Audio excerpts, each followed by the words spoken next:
13, 14, and 15 Sangguniang Bayan of the Municipality of Maramag, Province of Bukidnon. Whereas the Honorable Jocelyn F. Perrin has rendered invaluable service to the Municipality of Maramag, not only as Municipal Councilor, but also as former Punong Barangay of Bisgam and former President of Liga ng mga Barangay, through which he served as an ex-officio member of the 11th and 12th Sangguniang Bayan. Whereas Honorable Burin dutifully served as member of the 13th, 14th, 15th Sangguniang Bayan of the Municipality of Maramag, Bukidnon from calendar year 2016 to 2025 respectively. Whereas the lady legislator from the Municipality of Maramag served as the Board of Directors of Philippine Councilors League, PCL, Bukidnon chapter from calendar year 2022 to 2025. Whereas during the tenure as an ex-officio member of the regular member of the Sangguniang Bayan, she chaired the following Sangguniang standing committees: Committee on Health, Nutrition, Sanitation, and Hygiene, Committee on Housing and Resettlement, Committee on Trade, Commerce and Industry, Committee on Barangay Affairs and Local Government, and Committee on Oversight and Monitoring.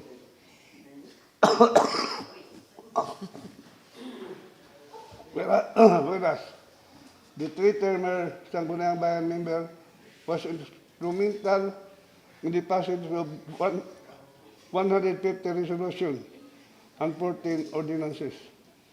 Whereas her passion for public service was exemplified through her active legislative work, particularly in sponsoring municipal ordinances that significantly contributed to the development and welfare of the municipality, including but not limited to the following: Ordinance number 2017-034, regulating the use, sale, and distribution of advertisement of cigarettes and other tobacco products and electronic cigarettes in certain places.